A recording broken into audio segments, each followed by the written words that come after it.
সংবর্ধনা অনুষ্ঠান শেষ করে বিএনপি চেয়ারপারসন খালেদা জিয়াকে দেখতে এভার কেয়ারে যাবেন তারেক রহমান। দুপুরে গুলশানে বিএনপি চেয়ারপারসনের রাজনৈতিক কার্যালয়ে এক সংবাদ সম্মেলনে একথা জানান বিএনপির স্থায়ী কমিটির সদস্য সালাউদ্দিন আহমেদ। এ সময় তারেক রহমানের নিরাপত্তা নিশ্চিতে দল এবং সরকারের পক্ষ থেকে সব ধরনের ব্যবস্থা নেওয়া হয়েছে বলে জানান প্রধান নিরাপত্তা কর্মকর্তা। তানজিদ ভুঁইয়ার প্রতিবেদন। বিএনপির ভারপ্রাপ্ত চেয়ারম্যান তারেক রহমানের দেশে ফেরার প্রস্তুতি ও পরিকল্পনা তুলে ধরতে চেয়ারপারসনের রাজনৈতিক কার্যালয়ে সংবাদ সম্মেলন করে বিএনপি। কথা বলেন দলের স্থায়ী কমিটির সদস্য সালাউদ্দিন আহমেদ। স্বতঃস্ফূর্ত নেতা কর্মী সমর্থক ও শুভানুধ্যায়ীদের প্রতি আপনারা সর্বোচ্চ ধৈর্য ও শৃঙ্খলার পরিচয় দিতে প্রমাণ করুন। এই বিশাল আয়োজনে আমাদের মিডিয়া সতীর্থ হিসেবে আপনারা এই যাবৎ যে সহযোগিতা প্রমাণ রেখেছেন সেজন্য জানাই গভীর কৃতজ্ঞতা। তিনি বলেন 25শে ডিসেম্বর বিমানবন্দর থেকে প্রথমে 300 ফিটের সংবর্ধনায় সংক্ষিপ্ত বক্তব্য রাখবেন তারেক রহমান। সেখানে তিনি একমাত্র বক্তা। এরপর এভার কেয়ারে মাকে দেখতে যাবেন তারেক রহমান। আমাদের মাননীয় ভারপ্রাপ্ত চেয়ারম্যান অনুষ্ঠানস্থলে অভ্যর্থনাস্থলে এসে আল্লাহর শুকরিয়া আদায় করবেন, জনগণের প্রতি ধন্যবাদ এবং কৃতজ্ঞতা জ্ঞাপন করবেন। বিমানবন্দর থেকে 300 ফিট রাস্তায় অভ্যর্থনাস্থল, সেখান থেকে দেশনেত্রী বেগম খালেদা জিয়াকে দেখতে যাওয়া এভার কেয়ার হাসপাতাল থেকে তিনি সরাসরি বাসভবনে চলে আসবেন।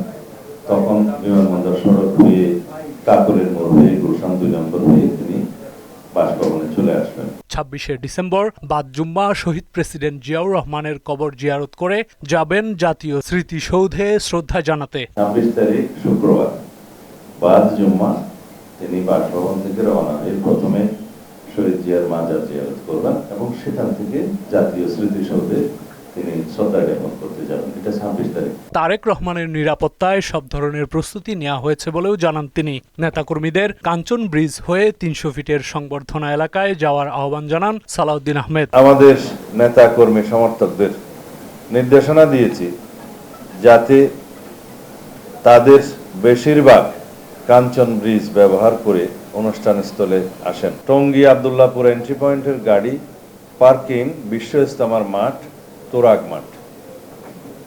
2 নীলা মার্কেট অভ্যর্থনা কেন্দ্র। কাঞ্চন ব্রিজ 300 ফিট হয়ে এন্ট্রি পয়েন্টের গাড়ি বাণিজ্য মেলার মাঠে পার্কিং করবে অথবা নীলা মার্কেটে গাড়ি পার্কিং এর ব্যবস্থা আছে। এ সময় তারেক রহমানের নিরাপত্তা নিশ্চিতে দল এবং সরকারের পক্ষ থেকে সব ধরনের ব্যবস্থা নেওয়া হয়েছে বলে জানান প্রধান নির্বাহী কর্মকর্তা অবসরপ্রাপ্ত brigadier general A K M. Shamsul Islam. নিরাপত্তা ব্যবস্থা সেটা সর্বোচ্চ ব্যবহার করা হবে। এর মধ্যে ক্ষুদ্র একটা অংশ হলো চেয়ারপারসন সিকিউরিটি ফোর্স, তারপর আমাদের দলীয় নেতা কর্মী এবং সর্বোপরি বাংলাদেশে আপাময় জনসাধারণ। এটা হলো আমাদের নিরাপত্তার মূল ভিত্তি।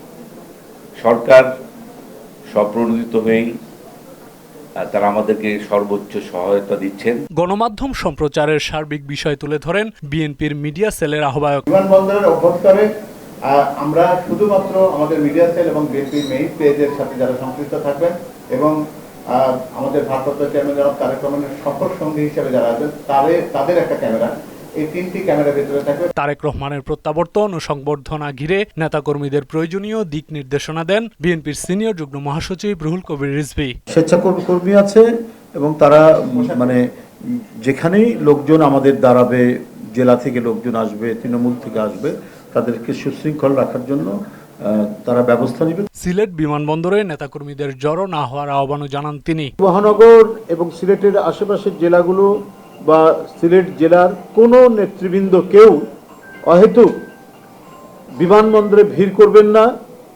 বিমানবন্দরে সেখানে যাবেন না। উনি ওই বিমানেই ঢাকা এসে পৌঁছাবেন। তানজিদ ভুঁইয়া, মোহনা সংবাদ, ঢাকা। এখানে আরেকটা সংবাদ